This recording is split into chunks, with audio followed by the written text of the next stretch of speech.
Hello, everyone, and welcome back to The Rundown. I will be your host today, Craig DeLuz, coming at you from the West Coast, the left coast, behind the Iron Curtain, otherwise known as the Sierras. And well, today is Throat Punch Thursday. Guess what day it is? Guess what day it is? Who's ready? Oh. It's Throat Punch Thursday, bitch.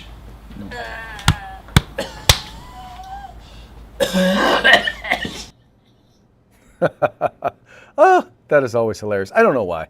Physical comedy, always hilarious, always hilarious. But in any case, thank you so much for tuning in today. We always appreciate you guys, always appreciate you tuning in. As you can see, I am remote once again today. Pretty much every Tuesday, Thursday, I'm going to be doing this out of my studio. Hopefully we're going to have a studio set up here where I'm going to be able to do the program from as well. But we're going to have a good old time talking about the news of the day. And trust me, we've got some very, very good news, some fun stuff to be talking about today. So let's go ahead and kick it off the way that we usually do. You know how we do it. We always start off with a quick shout out to our sponsors. We're going to start with Hitman Industries. They make rifle and pistol caliber barrels that are available for you to purchase at hitmanindustries.net. Now, they're available at pretty much any length that you could be looking for. If you've purchased an AR in the last few years, there's a good chance you already have one of their barrels. So why not get another one? Anyway, check them out today. Once again, hitmanindustries.net. Then you've got the California Republican Assembly working to help elect conservatives at all levels of government, from school board all the way up to President of the United States. Ronald Reagan once referred to CRA as the conscience of the Republican Party. You need to find out why. All you have to do is go to cragop.org. That's cragop.org, and check them out today. Then we've got the best in concealed carry holsters available on the market, and that would be at hawgholsters.com. That's HAWG holsters.com. I know, funny way of spelling it, but that's because they like helping Americans wear guns. How do I know that? Because they're going to give you a discount if you purchase your Hog holster. All you have to do is use the discount code The Rundown. All caps, no spaces, one word, just like it is right up there, and you're going to get your Hog holster on discount today. And then you've got the place where you can find everything that you need except the gun, and that would be at uscombatgear.com. They specialize in all things tactical. We're talking boots, we're talking hats, we're talking pants, we're talking backpacks, we're talking optics, you name it, they have it.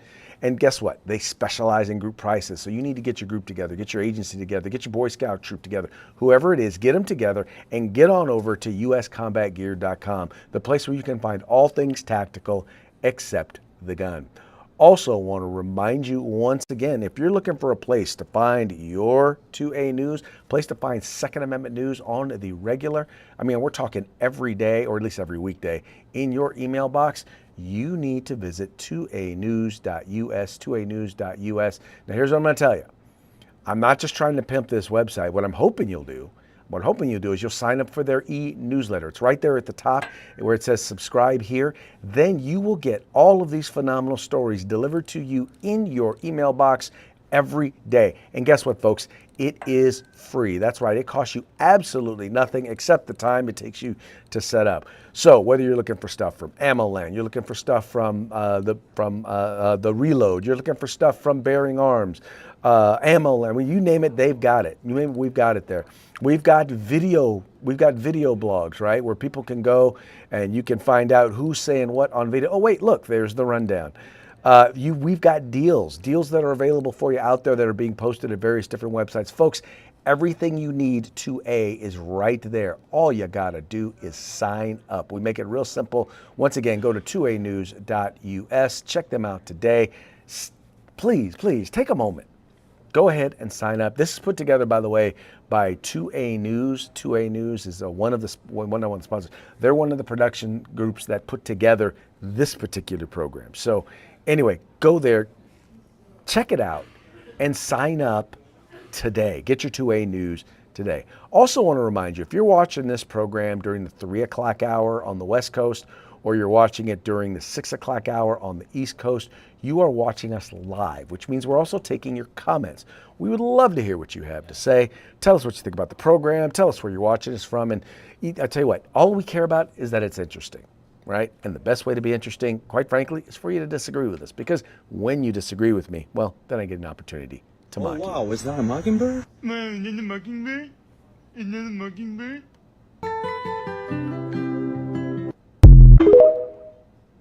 That's right. That is the official bird, official state bird of the state of Florida. That's right, the mockingbird. How funny is that?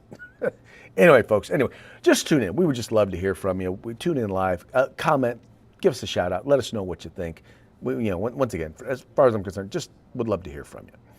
All right, let's get into today's news. And we're going to start with a ruling out of the Supreme Court. And this is a pretty big one, right? This is a huge one because this one has to do with, right now nationally, if you are, or at least before this, if you were a firearms owner who happened to use marijuana, you were barred from owning guns. That's right. If you went to the 4473, if you wrote on there that you were a habitual user of illegal narcotics in this particular, or illegal drugs, in this case, marijuana, you could be deemed, or would be deemed, illegal. It was against the law for you, federal law for you to own firearms. Well, the Supreme Court has ruled on this, and they said, nope, that's not the case. This right here is being reported by CBS News. Supreme Court sides with Texas man who challenged law barring drug users from having guns. The Supreme Court on Thursday ruled in favor of a Texas man who challenged a federal law that bars certain drug users from having firearms. In a unanimous decision in the case U.S. v. Hamani, the justices found that Ali Hamani's prosecution for having a firearm while he was an unlawful drug user is inconsistent with the Second Amendment. Hamani allegedly was only an occasional user of marijuana when the FBI found a handgun at his Texas home in 2022. The ruling from the Supreme Court is narrow. Since the justices did not strike down the law at the center of the case, in its entirety. Instead, the High Court said the government cannot automatically disarm a person who uses marijuana a few times a week. Neil Gorsuch authored the majority opinion for the court. The government, he wrote, quote, asks us to conclude that anyone who regularly uses marijuana is categorically violent and dangerous without any further showing. All based on a little more than its current say-so, one at odds with its own regulatory actions, and affording a government that kind of broad power to designate any group as dangerous and thereby disqualify its members from having a gun should risk allowing it to quickly swallow the Second Amendment. Now, and this is what's really interesting. So here's the thing about this. What they're basically saying is, look, just because you are a user of something does not mean that you are a habitual user, which, by the way, happens to be kind of consistent with the way in which we deal with alcohol, for example. So in other words, if someone is an alcoholic, they're not supposed to be able to own or possess firearms, right or wrong? Now, is there a difference between using alcohol and being addicted to alcohol? Yes, there obviously is. Is there a difference between using marijuana and being addicted to marijuana? Even if you are a regular user in both cases, does that mean that you are addicted? Not necessarily. And that's exactly what the Supreme Court unanimously decided. That what they unanimously said was you cannot just make that leap, that because they're a regular user, that means that they are addicted, right? The other thing that was interesting in his decision, in the opinion, was when he talked about how you're trying to say that they are categorically violent and prone to or likely to use a firearm for violence. Now, here's a door that opens up. What that means is because right now, when they first made it so that getting a felony conviction would mean that you lost your right to keep and bear arms or to own or possess firearms, that was when felonies were almost all violent, right? Meaning it involved assault, it involved battery, it involved murder, attempted murder, rape, something along those lines. There is a move, and there are cases that are right now moving through the court system where nonviolent felons, for example, someone in the state of California who wrote a check over a certain amount, maybe you wrote a check for over $950. They are now banned for life from being able to own or possess firearms anywhere in the country because they've been convicted of a felony. There are crimes that are non-violent, sometimes paperwork felonies, that would then bar someone from being able to own or possess firearms, right? Great example. Donald Trump was convicted of 34 felonies in the state of New York, basically for basically saying that, yeah, I paid this money and I paid this money as a legal expense as opposed to as a campaign expense, even though they never really proved that it was a campaign expense. That now, because he's convicted of 34 felonies, he is not allowed to own or possess firearms. Well, does that mean he's violent? Under Bruin, what they're saying is that you have to look historically. And what historically does this law say? In other words, how does this law that you are applying that's banning someone or prohibiting someone from owning or possessing firearms or restricting them from owning firearms, is there a historical basis for it? Well, historically, the only people who were banned from owning or possessing firearms were either non-citizens, or not even non-citizens, people who were here illegally. Number one, people who were here in the country illegally. But number two, people who were convicted of violent crimes, people who were deemed to be violent. Well, being convicted of writing a bad check, does that make you violent? So I really do think they're laying down a foundation here that could cause you to see that eventually people who are convicted of non-violent felonies may be able to get their gun rights back, or may just say, yeah, you don't lose your right to keep and bear arms. Anyway, I think this is a good ruling. I think this is a correct ruling, especially considering how many states actually have passed laws legalizing marijuana for not just recreational use, but for medicinal purposes. I think this is a good decision. The fact that the president and the White House just I won't say they didn't decriminalize drugs, but what they did do was they lowered the classification of marijuana to make it so that it's not I forget what class it is, but it's no longer on the same schedule that it was before. Overall, I think this is a good decision. I think it's laying a foundation to allow people who are non-violent felons, or non-violent criminals. I think it's opening a door for them to be able to get their gun rights back. And I think overall, this is something to be celebrated by the gun rights community. I know some of y'all out there, some of y'all who are part of the law and order, right? I know you're like, well, no drugs, and you know what? Like I said, however you feel about law and order, you also need to make sure that we're protecting people's rights. And if people have the right to own or possess firearms, and if historically the only people that we've barred from access to that right are those who are violent, then only the violent should be subject to these sorts of restrictions. Anyway, once again, excellent ruling. Hats off to the Supreme Court. Once again, just note, this was a unanimous ruling, right? This wasn't one or two. This wasn't the majority. This wasn't a 5-4, wasn't a 6-3, wasn't the conservatives. It was every single justice agreed. Now, they all had different points, and I'm sure as the concurring opinions come in, you'll start to see some differences in people's logic, but in the end, it all came down to the same thing. All right, another interesting thing.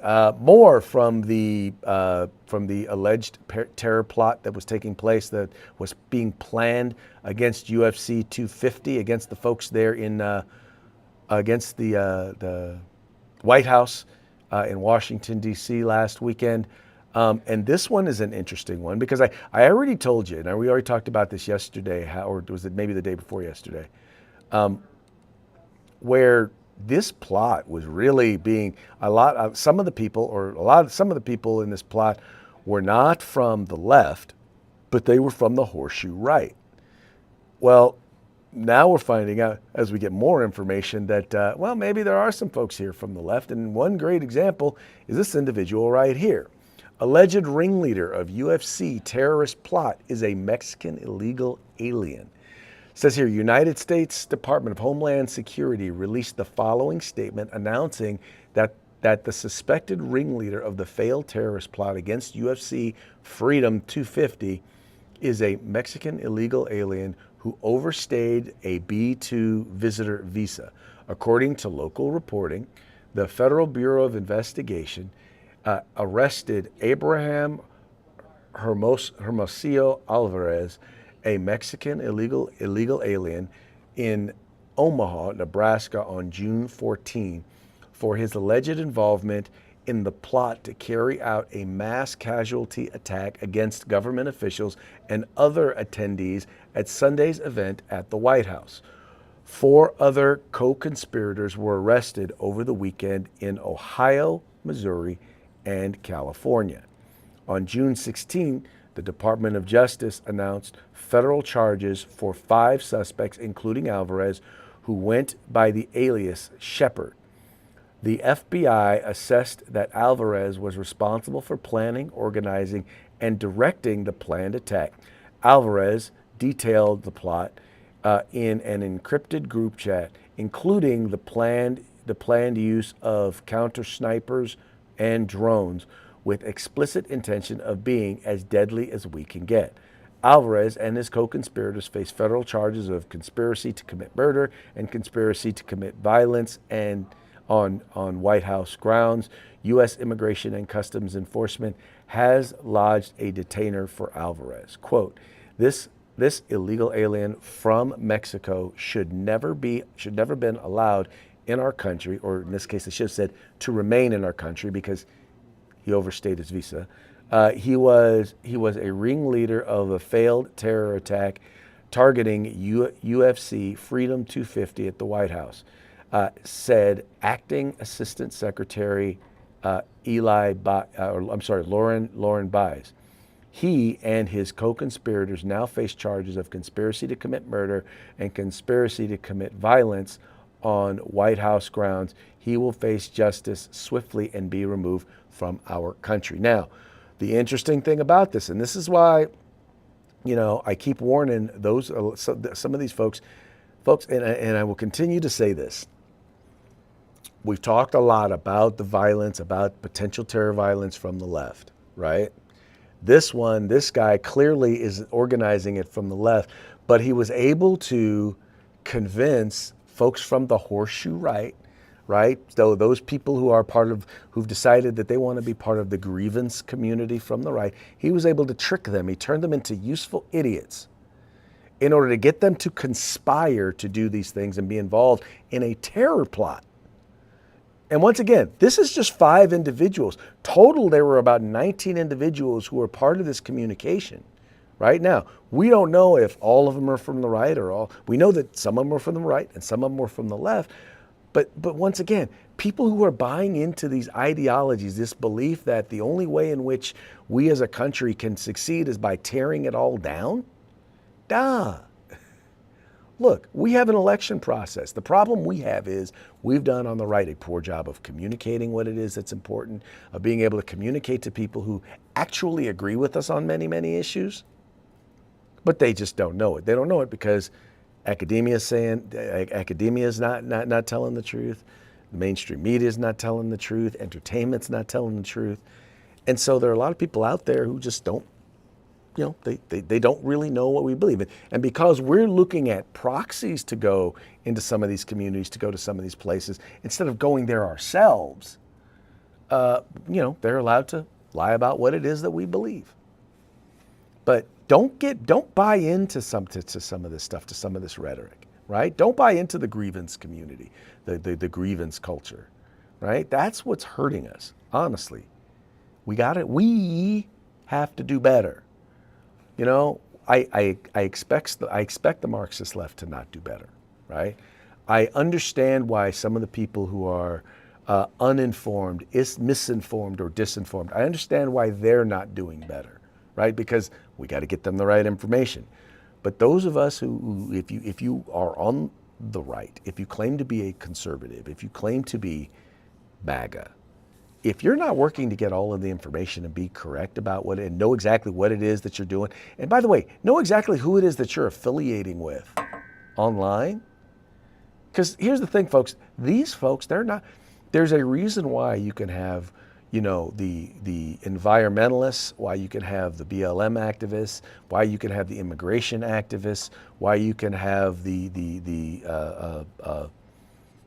pro-Hamas groups and the anti-Semitic groups and all of these folks, because the only thing they really agree on is the fact that they want to tear down the system. And they don't really agree on much else other than that. But you need to know that disagreeing with the system, disagreeing with what is going on, doesn't mean that you have to tear down the system. Doesn't mean, what you need to do is do a better job of engaging with the system, right? Of removing the corruption and the misinformation and the disinformation. And you do that by providing right information. Hey, I want to give a quick shout out to the folks over at American Crossfire who are tuning in. Some of our most faithful viewers. Thank you guys so much for tuning in. All right, let's see. What do we got here as our next story? Speaking of the horseshoe left, or the horseshoe right, let's talk about the horseshoe left, right? Let's talk about the fact that, let's see, you've got in the city of, in the city of New York, they have basically elected, as a Democrat, they've already elected a Democratic Socialist as the mayor there in New York. And that is going so well for them over there. You've got now in the city of Los Angeles where we've got, you know, a person, you've got a current mayor with socialist tendencies who is leading, and then you've got an out and outright socialist who is not far behind, socialist / communist, who is going to be joining them in the runoff election. Well, now in Washington, D.C., oh, by the way, let me not forget Mr.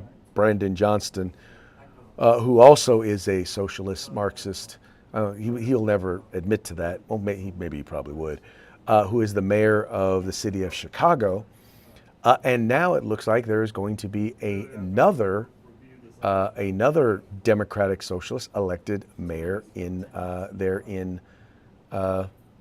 Washington, D.C., or at least they won the primary, which means chances are, the Democratic primary, which means chances are she is likely going to be the mayor of Washington, D.C. And if you doubt whether or not she's a socialist, well, just listen to this. Notion that government must put people first.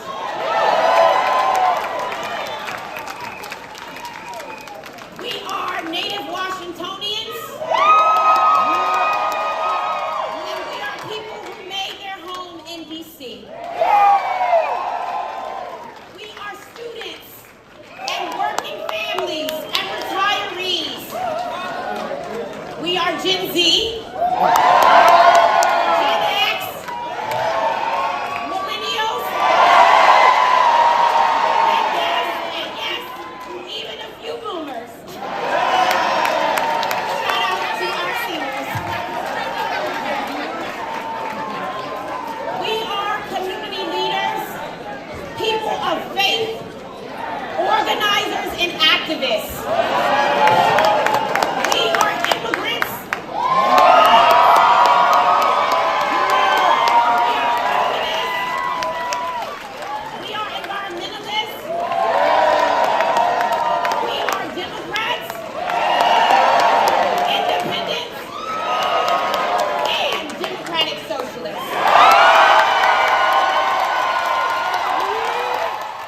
So yeah, and if that wasn't enough from her own words that she is a Democratic Socialist, well, look at what NBC News has to say.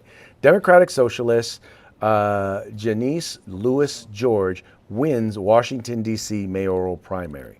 Now, let's go here. It says, read a little bit. Washington, D.C. City Council member Janice Lewis George, a Democratic Socialist, has won the Democratic primary for mayor. NBC News projects putting her in line with manage the capital city and its relationship with President Donald Trump. Now, with 3/4 of the expected vote tallied, Louis George led Kenyon McDuffie, a former city council member, 53% to 37%. McDuffie has conceded the primary to Louis George Thursday morning. Earlier this morning, I called Councilmember Janice Louis George to congratulate her on her victory and wish her success as she prepares for the general election, McDuffie said in a statement. Louis George, who has held a council seat stretching from northern corner of the city since she was first elected in 2020, also faced 5 other Democratic hopefuls who received single-digit support. Louis is on course to be a heavy general election favorite in the deep blue city, and the primary marks another major advance for Democratic socialists in municipal politics around the country. New York Mayor Zohran Mamdani is in his first year in office after a swift and surprising rise in his city, while Los Angeles Council member Nithya Raman advanced to a runoff earlier this month in a race for mayor there, where an early Los Angeles Times poll indicates a close race against current Los Angeles Mayor Karen Bass, who is a Democrat. Now, let's break this down a little bit here. So first of all, I want you to understand what we're talking about here. First of all, this is not just a takeover of Washington, D.C. or blue city. First of all, it is a systematic takeover of the Democratic Party. Notice she is a Democratic socialist, not a Democrat. Or at least she may be registered as a Democrat so that she can run as a Democrat, but she is a Democratic socialist, which means she is a socialist. All right? I don't care what they tell you. Democratic socialists believe in the government controlling the means of production.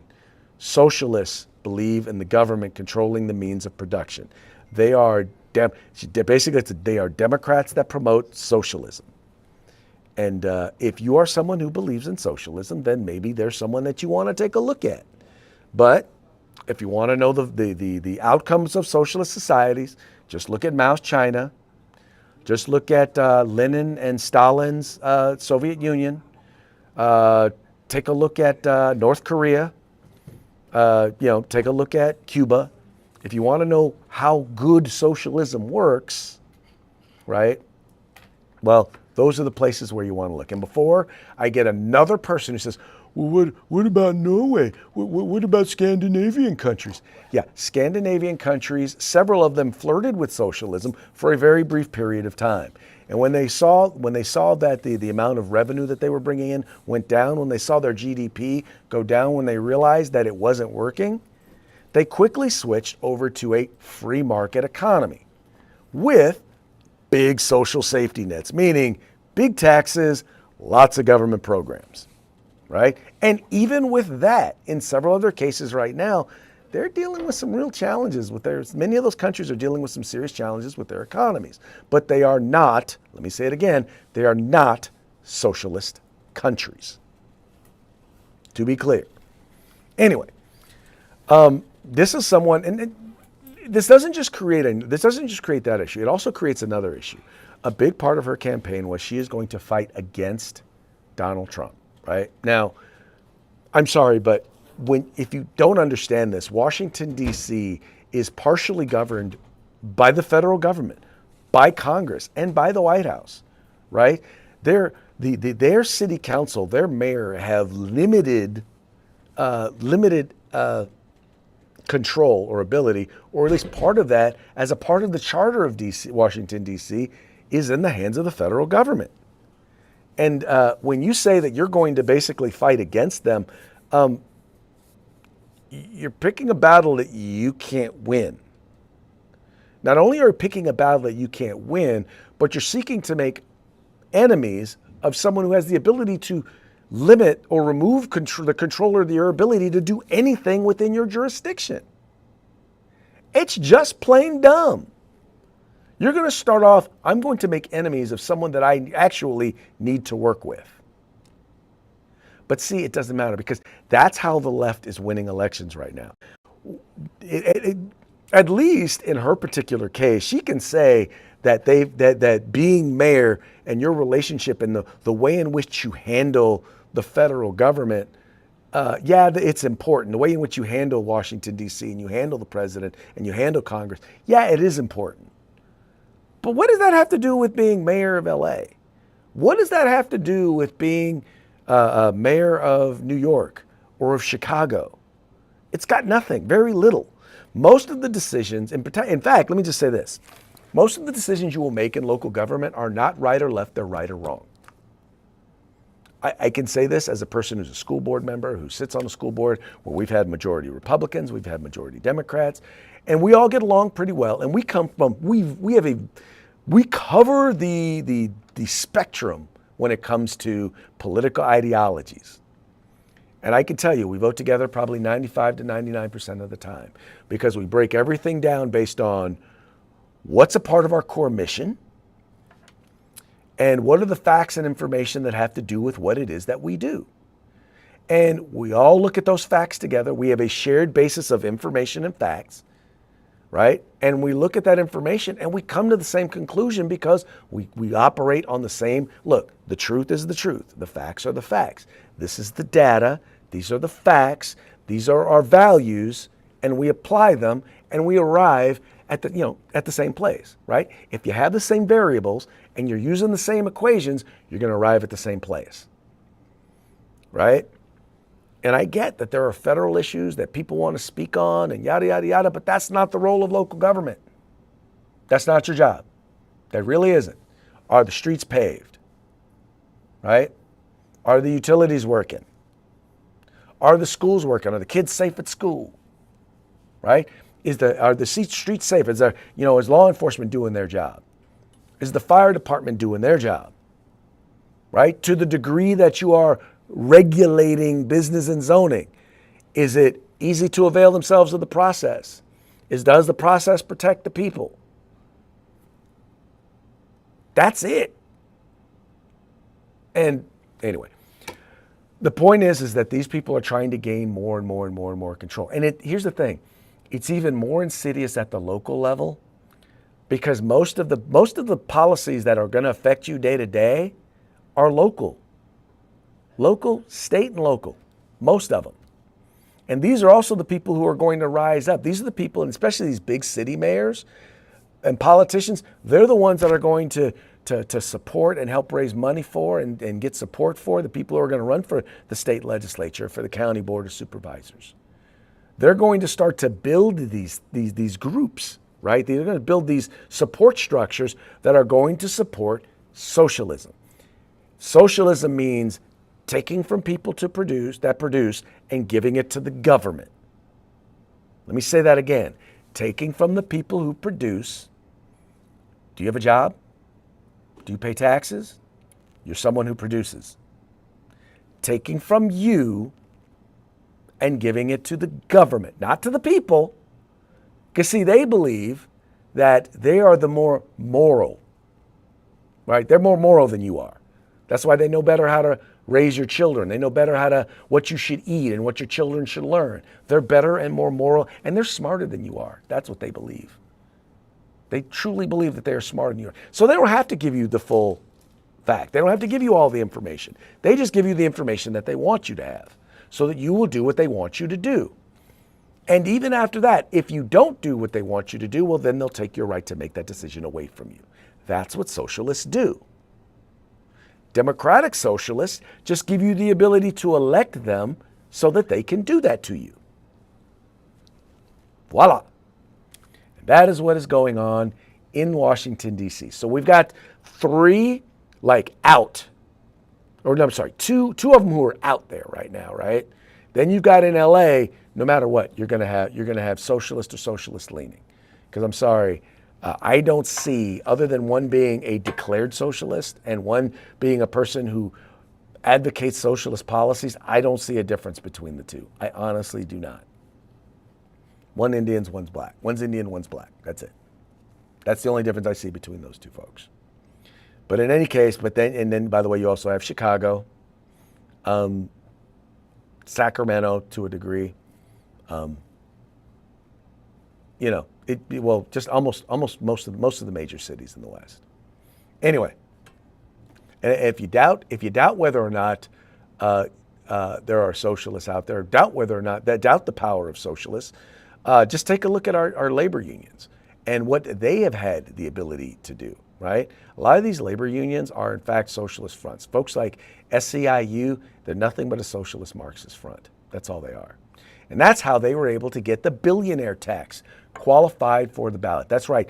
They are proposing a billionaire's tax here in California. I'll be working on an op-ed on this pretty soon. But it is now qualified for the ballot. We're basically, let me pull this up here. This being reported by Politico. California billionaire's tax qualifies for the ballot, setting up a costly fight. A proposed tax on California billionaires' assets has officially qualified for the November ballot, igniting the next phase of a brawl that has consumed the deeply democratic state. Excuse me. The Secretary of State announced Wednesday that a healthcare union, SCIU, had collected enough signatures to put a one-time 5% levy on the ultra-rich before voters intensifies in a fight that has already upended California politics, even as Governor Gavin Newsom and deep-pocketed Silicon Valley foes galvanized to fight the tax. Some opponents had held out hope it would fail to qualify. But now the measure is headed for a public vote, pitting populist fury at billionaires and anti-Trump sentiment against warnings from both Democrats like Newsom and allied business titans that it will backfire. Proponents, including Vermont Senator Bernie Sanders, a socialist, argue the measure is a vital corrective to federal spending cuts that will otherwise lead to shutter hospitals and massive job losses. Its foes, including Silicon Valley giants like Google founder Sergey Brin, warned the tax will undermine California's business climate and hurt the state's budget by driving critical tax dollars out of the state. Now, I need you to understand something quite important in this. Both those who are quoted in this article as both supporters and opponents are Democrats or socialists, right? These are people who advocate for socialistic policies. Bernie Sanders and Gavin Newsom, the head of Google, yeah, him too. But the difference is that there's a different kind of understanding in terms of what it is going to mean, right? See, the socialists, the Bernie Sanders and the SCIUs and the Marxists, they don't care what this is going to do. They don't care that what's going to happen is, because by the way, we've already seen it, the people who will be affected by this are going to leave the state of California, right?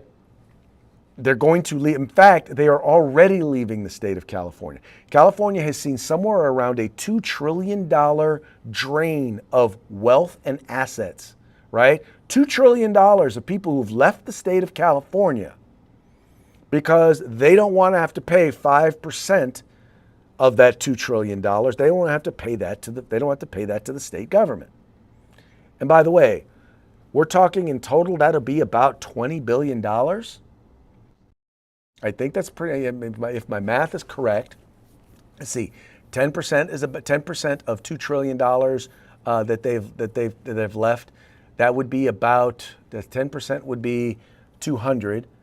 So 5% would be about $20 billion. Do you realize that doesn't even cover 1 year's deficit? It doesn't even cover one year of the deficit here in the state of California. Think about that.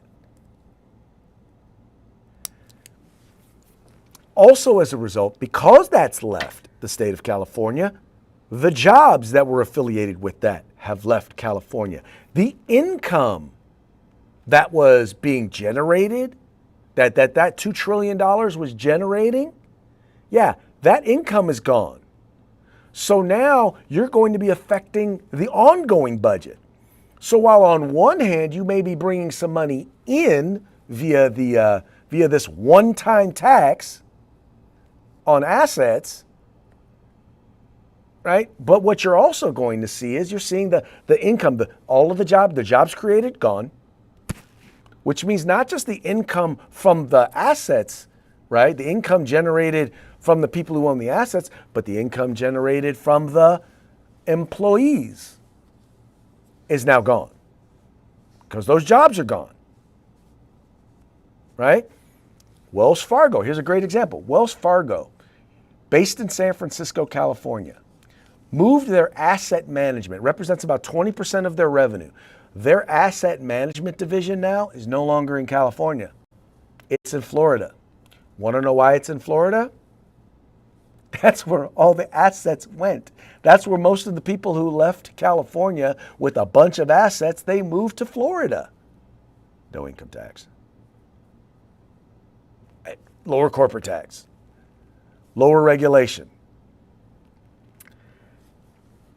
See, the left, in particular Marxist socialists, and by the way, socialism and Marxism is all based on their policies, their economic theories based on how they wished the world was. Free market economies, free market economics is based on the world as it is, right? Conservatives tend to pass and legislate based on the world as it is. And these folks, well, they don't care how the world is. They don't care what the overall impact is. All they care about is what's your intent? Do you mean to do good? Do you hope and you wish? Are you hoping and you wishing? Well, hopes and wishes do not pay the bills, ladies and gentlemen. Let me just be frank with you about that. And we got a problem if we don't fix this real quick. All right, folks, that now brings us to our parting shots. Parting shots are brought to you by Hog Holsters. Just go to hogholsters.com. Use the discount code The Rundown, all caps, no spaces, one word, and get your Hog Holster today. All of our parting shots today are going to be brought to you by the Babylon Bee, fake news that you can trust. And God, I love these. I love these headlines. They are just hilarious. This first one here. Iran wins $300 billion cash prize for placing second in war. Yeah, they're going to get $300 billion, and they lost the war. Funny how that works.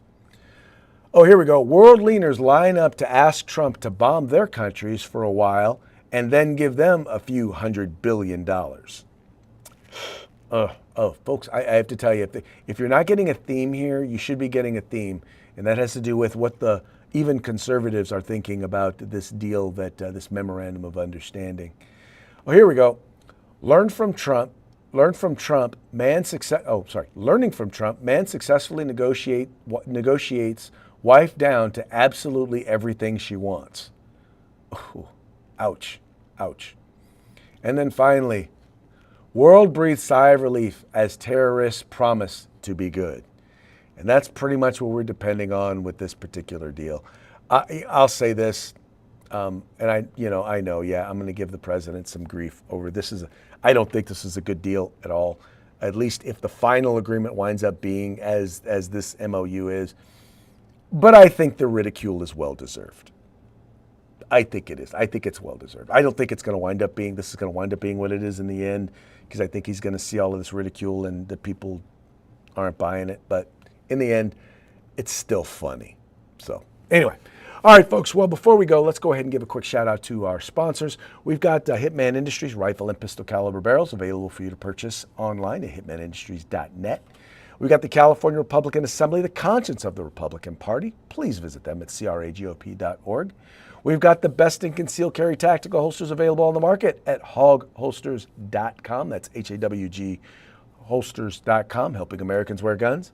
And then finally, we've got the place where you can find all things tactical except the gun, and that would be at uscombatgear.com. And once again, I want to remind you, sign up to get all of your 2A news delivered to your inbox at 2anews.us.